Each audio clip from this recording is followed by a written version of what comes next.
Hello दोस्तों, एक बार फिर से आपका स्वागत है डरावने किस्से यूट्यूब चैनल में। मैं हूं आपका होस्ट राज।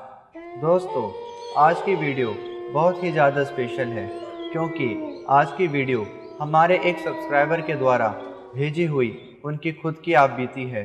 तो दोस्तों, इस वीडियो को शुरू से लेकर एंड तक ज़रूर देखिएगा और लास्ट में हमें कमेंट करके ज़रूर बताइएगा उनकी कहानी आपको कैसी लगी। मेरा नाम सुनील है। मैं एक सॉफ्टवेयर इंजीनियर हूँ। मेरी शादी होने के बाद मेरा ट्रांसफ़र राजस्थान हो गया। राजस्थान में सेटल होने के लिए मुझे कोई भी घर किराए पर नहीं मिल रहा था। बहुत ही कोशिश करने के बाद मेरी मुलाकात एक ब्रोकर से हो गई जो सस्ते में किराए पर घर दिलवा दिया करता था। उसने मुझे और मेरी बीवी सुनीता को एक हवेली दिखाई। हवेली को देखते ही मेरे मन में अजीब से ख्याल आने लगे, लेकिन वो हवेली मेरी पत्नी को बहुत पसंद आई। उसके जिद करने पर मैंने वो हवेली किराए पर ले ली। वो हवेली बहुत ही ज़्यादा बड़ी थी और काफ़ी पुरानी थी। पता नहीं क्यों मुझे अंदर ही अंदर एक बेचैनी सी हो रही थी, लेकिन मेरी पत्नी बहुत ही ज़्यादा खुश थी। हवेली को किराए पर लेने के बाद हमारे साथ कुछ अजीब घटनाएं होने लगी। एक बार मैंने अपनी पत्नी को उसके जन्मदिन पर एक घड़ी गिफ्ट की थी। उसे वो घड़ी बहुत ही ज़्यादा पसंद आई और उसने वो घड़ी अलमारी में रख दी, क्योंकि वो घड़ी मेरी पत्नी के लिए बहुत ही ज़्यादा कीमती थी। लेकिन जब बाद में मेरी पत्नी ने वो घड़ी पहनने के लिए अलमारी खोली तो उसे वो घड़ी नहीं मिली। सारे कपड़े अलमारी में यहाँ से वहाँ फैले हुए थे। शुरू में तो हमने सोचा कि शायद किसी चोर ने घड़ी को चोरी कर लिया है, लेकिन घर का सारा सामान तो अपनी ठीक जगह पर था। ऐसे ही धीरे धीरे करके घर का सामान यहाँ से वहाँ फैला हुआ हमें मिलने लगा। कभी कभी तो रातों में भी किसी के चलने की आवाज़ें हवेली में गूंजती थी। कभी कभी गुनगुनाने की भी आवाज़ें सुनाई देती थी। ऐसे ही एक रात हम दोनों के साथ ऐसा कुछ हुआ जिसके बारे में हम दोनों ने कभी सोचा नहीं था। मुझे ठीक से याद है, रात के 2 बज रहे थे और मैं एक बुरा सपना देखकर घबराते हुए उठ गया। मुझे बहुत प्यास लग रही थी और मैं पानी पीने के लिए नीचे फ्रिज के पास चला गया।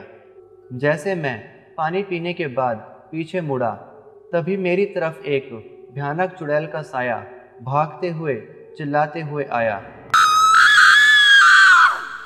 उसे देखकर मैं बहुत ही ज़्यादा डर गया, क्योंकि उसका चेहरा पूरी तरह से जला हुआ था और बाल बिखरे हुए थे।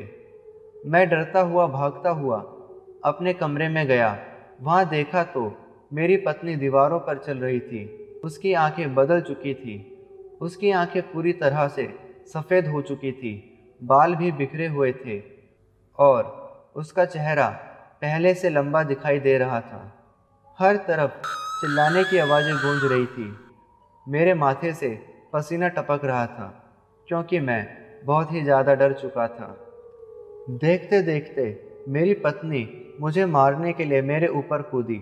उसे देखकर ऐसा लग रहा था कि वो अब पूरी तरह से बदल चुकी है और वो मुझे मारना चाहती है।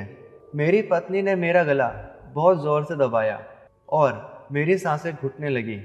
जैसे तैसे मैं अपनी जान बचाकर वापस नीचे पहुंचा।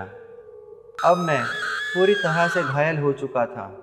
मेरे एक पैर में चोट लगी थी, जहां से खून निकल रहा था और मेरे गले पे नाखूनों के निशान थे और पूरे घर में मौत का तांडव फैला हुआ था। कभी कभी तो चिल्लाने की आवाज़ें इतनी ज़्यादा हो जाती थी कि मैं घबराकर चुपचाप नीचे बैठ जाता था। इतने में मैंने सुना ऊपर वाले कमरे में से जोर जोर से हंसने की आवाज़ें आ रही थी, लेकिन मेरी हिम्मत नहीं हो रही थी कि मैं ऊपर वापस अपनी पत्नी के पास चला जाऊं, क्योंकि वो अब बदल चुकी थी। और नीचे तो मुझे उससे भी ज़्यादा डर लग रहा था, क्योंकि वहाँ पे मैंने एक भयानक चुड़ैल को देखा था जो चिल्लाते हुए मेरी तरफ आई थी। मुझे समझ नहीं आ रहा था कि मैं अब क्या करूं। इतने में मेरी पत्नी की बहुत तेज़ चिल्लाने की आवाज़ आई। और फिर पूरे घर में एकदम से शांति फैल गई और मैं जैसे तैसे घबराता हुआ वापस ऊपर वाले कमरे में गया तो मैंने देखा कि मेरी पत्नी खून से लथपथ बिस्तर पर पड़ी थी। अब वो मर चुकी थी। मैं आज भी उस रात की घटना को नहीं भूल पाया हूँ। दोस्तों, अब आप भी खुद से जुड़ी घटनाएं हमें मेल या इंस्टाग्राम पर मैसेज कर सकते हैं। और अगर आपको हमारे सब्सक्राइबर सुनील की स्टोरी अच्छी लगी हो तो इस वीडियो को ज़रूर लाइक करना और चैनल को सब्सक्राइब करने के साथ बेल आइकन को भी दबा देना, जिससे आने वाली वीडियो की नोटिफिकेशन आपको मिलती रहे। अब आगे मिलते हैं एक और नई कहानी के साथ।